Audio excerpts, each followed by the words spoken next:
Emilio, el Instituto Chileno de Análisis Estratégico y Social, el ICAES, lo que busca es pensar Chile en el largo plazo. Pero para pensar a Chile en el largo plazo, en el futuro, tenemos que analizar el presente y sobre todo tenemos que analizar la historia. Lo que vimos en el bloque justo anterior es muy interesante y yo lo quiero complementar con los problemas estratégicos propiamente tales, los problemas militares, los problemas políticos internos, pero también los problemas militares con los vecinos y la experiencia un poquito traumática que sufrimos con Perú, después con Argentina y después la combinación de Argentina, Perú y Bolivia como amenaza para Chile. Y me encantaría que con tu experiencia y con tu historial nos dieras tu versión de lo que pasó, partiendo quizás incluso con las crisis anteriores con la Argentina, a partir del año, no sé, 56, y después incluso más adelante en un bloque vamos a volver a la historia de Chile completa, y quiero que me cuente lo que pasó con Argentina en el siglo XIX y en el siglo XX, pero ahora partamos por la crisis de Snipe, los 56 y los 60. Sí, el proceso del peronismo en Argentina trajo una hipótesis mesiánica que ellos querían adoptar. Perón quería crear una especie de bloque muy parecido al que tenía Italia, en donde iba a ser un país que mandaba, con un círculo de países satélites.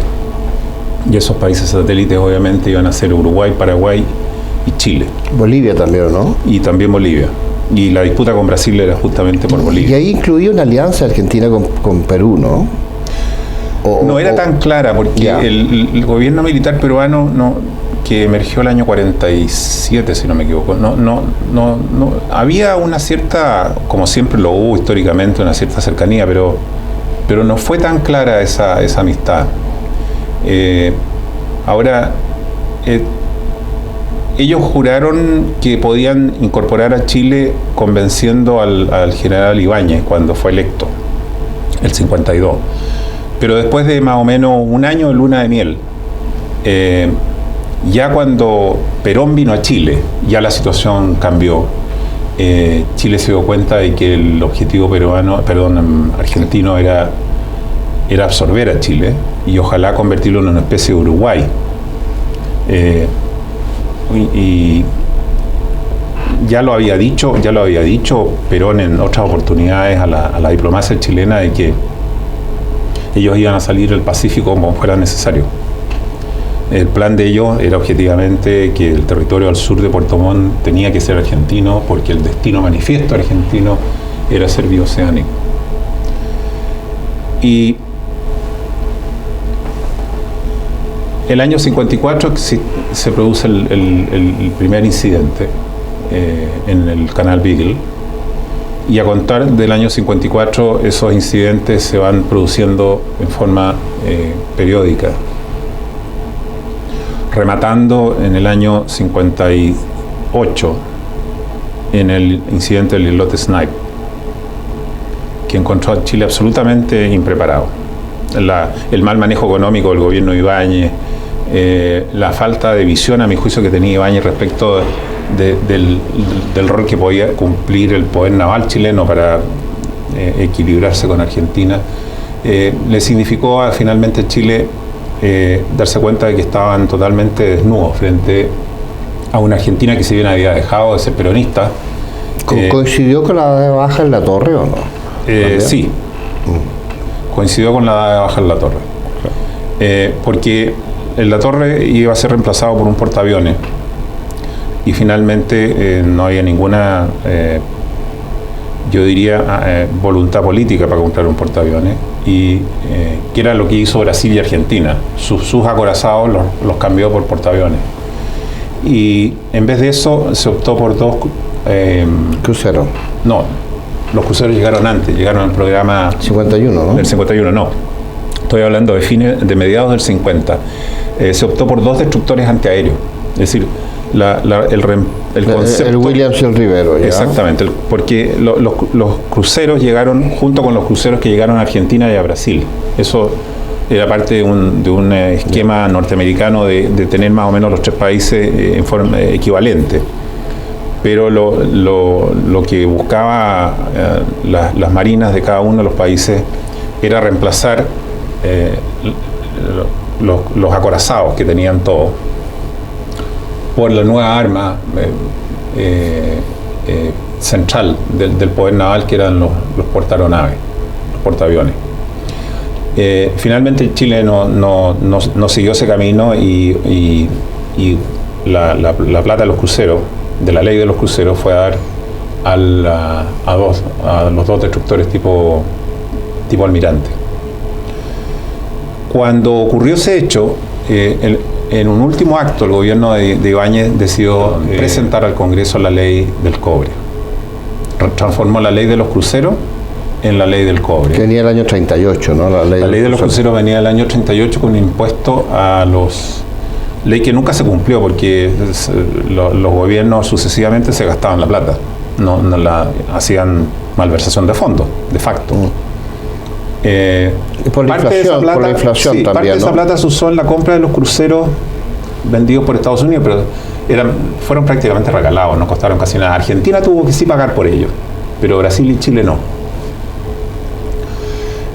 Y Alessandri, que no entendía mucho de relaciones internacionales, que es típico de nuestros políticos, y de las necesidades estratégicas de las relaciones internacionales, no promulgó la ley. La ley fue votada, fue aprobada por el Congreso y se demoró en promulgarla, no quería promulgarla. Y él tomó una iniciativa internacional de desarme sudamericano, que por supuesto fracasó. ¿Se refiere a la ley del cobre? Sí, no le quiso promulgar. Perfecto. Finalmente el año 61 se promulgó, a regañadientes. Yo me recuerdo a mi papá, que era diputado en esa época, quejarse amargamente del Estado, que había sido marino. Tu papá estuvo en la Armada, claro. Mi papá fue marino. Del estado calamitoso de los sueldos de las Fuerzas Armadas, y que se lo representó a Jorge Alessandri varias veces. Y la verdad es que eso nunca se arregló del todo bajo el gobierno de Jorge Alessandri. Pero sí, la ley del cobre empezó a dar su fruto a finales del gobierno de Alessandri. Finalmente se pudo empezar a comprar material. Por el pacto de ayuda mutua, sobre todo, ¿no? El pacto de ayuda mutua fue lo que en el fondo nos ayudó y mal acostumbró a los políticos chilenos a creer de que la defensa, desde el punto de vista de las adquisiciones, era prácticamente... Los excedentes de la Segunda Guerra Mundial. Exacto. O la Guerra de Corea. Teníamos que vivir de la buena voluntad de Estados Unidos. Que Estados Unidos nos subvencionaba. Y efectivamente así fue. Existía, digamos, llegaban los destructores, los aviones, los tanques, M41, me acuerdo, sí. Y todo el mundo se sentía feliz y orgulloso, pero lo que no se decía es que era con cargo, digamos, a los contribuyentes norteamericanos y no a los chilenos. Bueno, y por eso había que pagar un precio también, ¿no? La dependencia, ¿no? La dependencia y el alineamiento de Chile. Ahora, que Chile siempre se las arreglaba para no estar tan alineado. Lo que sí hay que tener claro es que además Chile dependía de los Estados Unidos, porque el repudio de la deuda externa chilena al año 31 nos significó 30 años sin crédito. Desde el año 31 hasta el año 61, ningún banco privado del mundo le quiso prestar plata a Chile. Por primera vez el año 61 nos volvieron a prestar plata. Después de que... ¿Eso fue por el repudio de la deuda de los años 30? Así es. Ya. La verdad es que no fue un repudio. Chile entró en cesación de pago. Durante 1 año, 2 años no pagó, pero finalmente, cuando asumió el gobierno de el segundo gobierno de Arturo Alessandri, con Gustavo Ross. Exactamente. Chile dijo, entregó un plan de pago unilateral, que fue tremendo, digamos, muy lejano a lo que originalmente era la deuda. Entonces se pagaba, por decirlo, voy a dar una cifra sin memoria, se pagaba el 1,5% de interés y se abonaba el 2% o el 1,5% de capital anualmente. Tómenlo o déjenlo. Esa fue la postura de Chile. Pero ahí Chile hizo otra cosa. Mientras hizo eso, el año 33 mandó un agente, 33 creo que fue, o 34, contrató en forma secreta un agente en Nueva York, y Chile compró la deuda chilena. El gobierno de Chile secretamente compró la deuda chilena al 14% de su valor. Ya. Gran parte de ella, aproximadamente el 80% de la deuda que había en Nueva York, el gobierno de Chile la compró. Eso causó un escándalo tremendo. El gobierno de Estados Unidos se quejó, etcétera, etcétera. Pero quedó un saldo de deuda. Eran bonos, ¿no? Eran bonos privados. Claro. Tenía todo el derecho, ¿no? Tenía todo el derecho a hacerlo. Lo que pasa es que se estimaba que no era la manera de hacerlo. Porque si se hubiera sabido que Chile hubiera estado comprando los bonos, seguramente los bonos habrían subido de precio. Ya. Pero la deuda que había quedado en Londres, y parte de la deuda que no se vendió en Nueva York, quedó pendiente. Y esa deuda se fue pagando muy lentamente. Y de hecho hubo varias negociaciones con Gran Bretaña en la década de los 50 para acelerar ese pago. Pero lo concreto es que, si no me equivoco, el primer banco que nos prestó plata al 61, tengo entendido coincidente con las reuniones de Jorge Alessandri con John Kennedy en Washington. Y como consecuencia el terremoto también, ¿no? Fue un banco alemán. Ya. Bueno, el terremoto de alguna manera empujó a Jorge Alessandri a ir a hablar con Kennedy para iniciar la Alianza para el Progreso, y obviamente el precio que pagó en parte fue la reforma agraria, porque Kennedy le dijo que la reforma agraria tenía que... Ahora, Kennedy estaba convencido que en Chile todavía existía el derecho a primogenitura, que era una cosa ridícula. Chile había eliminado el derecho a primogenitura 43 años antes de que Estados Unidos... ¿Tú te refieres al derecho a mayorazgo? El mayorazgo. Ya. Kennedy estaba convencido que en Chile todavía existía. Ese era el cuento que le habían vendido esto a los demócratas desde acá de Chile. Ya.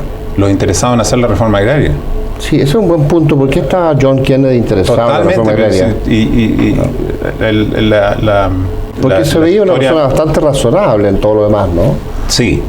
La historia, la pequeña historia incidental no registrada es que Kennedy le preguntó a Jorge Alessandri eso, que cuándo se iba a eliminar el derecho de primogenitura.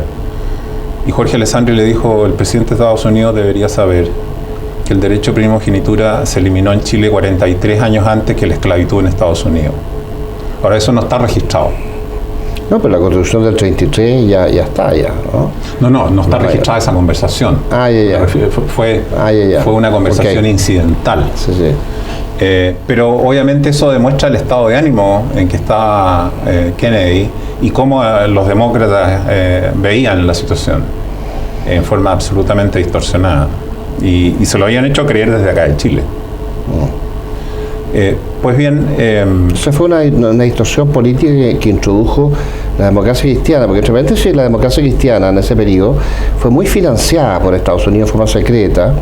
Algunos dicen que los demócratas cristianos eran verdaderos agentes de la CIA, porque casi todo el financiamiento se canalizaba a la democracia cristiana a través de la CIA en los años 60, porque Estados Unidos consideraba que estratégicamente la democracia cristiana podía salvar a Chile del comunismo, pero en la práctica lo que hizo fue que la democracia cristiana se convirtió en una especie de satélite de los intereses de los demócratas, ¿no? Bueno, Radomiro Tomic, y eso está registrado en los archivos americanos, el año 54 le dijo al embajador Bowers, poco antes que el embajador Bowers terminara su periodo en Chile, que fue muy largo, fue de 14 años, le dijo: mire, ustedes van a tener que escoger entre nosotros, en ese momento era la Falange, o los comunistas, así que decídanse. Y eso provocó un gran impacto en el sistema de toma de decisiones norteamericano. Tan fuerte fue el impacto de esa reunión, que participó más gente, pero Tomic la encabezaba y ya era senador él, que Estados Unidos imprimió un documento que se llama Policy Statement on Chile, en donde el gobierno de Estados Unidos se compromete, el gobierno de Truman. ¿Tú pudiste leer ese documento? Yo lo fotocopié. Ya. En donde el gobierno de Estados Unidos se compromete a promover la democracia y las fuerzas progresistas demócratas en Chile para convertir a Chile en un ejemplo en América Latina, y que a objeto de eso se le van a dejar pasar muchas cosas a Chile, y que se van a hacer todas las reformas sociales necesarias que pidan las fuerzas progresistas chilenas para que eso se lleve a cabo. Es decir, Estados Unidos se comprometió con la Falange de esa época, ya el año 54, a todo un programa de transformaciones y de instalación en el poder de lo que vendría a ser la democracia cristiana a contar del año 57. Y eso continuó así virtualmente sin mayores variaciones hasta el año 69, hacia fines del gobierno de Frei. De hecho, la política exterior de Frei es una política exterior en donde es curiosa, es dual, porque yo diría que ahí el estilo de Gabriel Valdés se nota claramente. Gabriel Valdés simula estar con Estados Unidos, pero no quiere que se le vea a Chile como una especie de amigo digitado por Estados Unidos. Y trata de siempre esconder la relación de dependencia. Bueno, él encabeza después campaña de resistencia panamericana en contra de Estados Unidos. Sí. En la organización internacional. Bueno, la impresión que me da es que a medida de que el gobierno de Frei se fue desarrollando, la democracia cristiana y el equipo de relaciones exteriores de Chile se fue disolucionando de los Estados Unidos. Sobre todo con Johnson. La política norteamericana bajo Johnson les pareció Vietnam y todo eso, ¿no? Les pareció un poco que ellos no tenían estómago para resistirla. Entonces pidieron ayuda, pidieron buena voluntad, y a la primera de cambio, lo primero que tratan de hacer, y eso está en una tesis doctoral de otro académico chileno, lo primero que tratan de hacer, aprovechando el viaje de Eduardo Frei a Europa, es de pedirle a los europeos que reemplacen la influencia de Estados Unidos por la influencia europea. Y los alemanes le contestan que eso no es posible, que la dependencia que tiene Europa de Estados Unidos es tal que ellos, por ayudar a Chile, no van a hacer ese tipo de cosas. Y por lo tanto, esa ayuda que recibieron de Estados Unidos, tanto económica como política, a lo largo de los años 50 y 60, finalmente la democracia cristiana en el gobierno no la recibió con sinceridad, diría yo, ni la quiso reconocer, ni la quiso transparentar. Bueno, una creciente resistencia a Estados Unidos dentro de la democracia cristiana, por lo menos en la juventud, ¿no? Exactamente. Y además Chile empezó a coquetear con el tercer mundo. Chile empezó a tomar actitudes de tercermundista, claro, desde la segunda mitad del gobierno de Frei. Y encabezado por los demócratas cristianos. Exactamente. Y eso Estados Unidos se lo representó varias veces. De que cómo era posible que ellos, que habían vivido y sido sostenidos por la ayuda norteamericana, y tenían esta alianza, esta amistad de tan larga data, estaban cambiando de y la Asociación de Países No Alineados, que al final eran los más alineados de todo, porque eran casi todos satélites soviéticos. Terminaron siendo todos satélites, claro, soviéticos. Bueno, esas son las paradojas de la vida, y de cómo la democracia cristiana, de ser un partido que en gran medida dependió de los Estados Unidos, terminó dándole la espalda una vez que llegó al poder. Bueno, y al final ellos son clave para que salga Allende, ¿no es cierto? Porque no aceptan llamar una reelección. Allende había sacado el 36,6% del electorado, que era un poco más de un tercio, y podrían haberse llamado nuevas elecciones, pero la democracia cristiana aceptó, con las garantías, aceptó entregar el poder a Allende, y eso molestó mucho a Estados Unidos, hasta donde yo entiendo, ¿no? Mira, aquí hay dos cosas que hay que tener presente. La primera es que estamos enfrentados a una situación en donde se tenía que terminar significaba terminar una tradición, que era el voto la confirmación por parte del Congreso. que siempre confirmaba el que sacaba la primera mayoría. Pero el segundo punto es que la democracia cristiana, que si bien había nacido de la derecha, había nacido con una mancha, diría yo, con un complejo. Del Partido Conservador, la Falange. En donde ellos nunca iban a volver a aliarse ni a tener relaciones con la derecha. Y no lo iban a hacer por ningún motivo, porque eso iba contra la misma razón de ser de ellos, cosa que han cumplido hasta el día de hoy, y que los persigue. Es la única democracia cristiana de izquierda que hay en el mundo, ¿no? Sí. Es que en Chile somos peculiares para desarrollar nuestras propias... Mira, aquí terminamos el segundo bloque, Emilio, y ahora vamos a pasar al tercer bloque, donde quiero que revisemos la historia de Chile desde el punto de vista estratégico en el largo plazo, partiendo de qué es lo que es Chile, cómo se forma con los conquistadores y con los nativos, los 3 siglos del periodo imperial español, después la independencia, la formación de la república, y desde el punto de vista estratégico, qué somos hoy día, y cuáles son nuestros desafíos y qué va a pasar en el siglo XXI y cómo podemos sobrevivir y ser un país viable al siglo XXI. Ese tema lo vamos a tocar inmediatamente ahora en el bloque siguiente.